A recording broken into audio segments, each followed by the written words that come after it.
Hi అండి, welcome back to my channel. Friends, నేను dress stitch చేసేటప్పుడు హ్యాండ్స్కి క్లాత్ తక్కువ పడిందండి.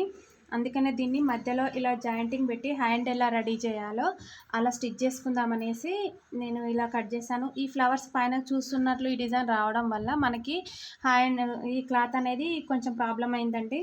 చూసుకోండి, ఇది ఎలా స్టిచ్ చేసుకోవాలో చూపిస్తాను చూడండి. నేను మధ్యలోకి ఇలా ఒక స్టిచ్ పెడదామని అనుకుంటున్నానండి. ఇలా ఒక స్టిచ్ పెట్టేయడం వల్ల మనకు ఒక డిజైన్ లాగా వస్తుంది, ప్లస్ హ్యాండ్ కూడా మనకు రెడీ అయిపోతుందండి. చూడండి, ఇప్పుడు 2 ఫ్లవర్స్ మన పైనకే చూస్తున్నట్లు వచ్చేసాయి కదా. ఇలా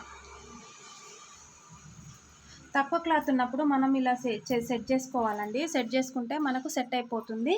మనం ఇది ఉంది కదా, ఇక్కడ ఎడ్జెస్ని ఇలా ఫోల్డింగ్ చేసేసుకోవాలండి, అంతే. Thank you for watching.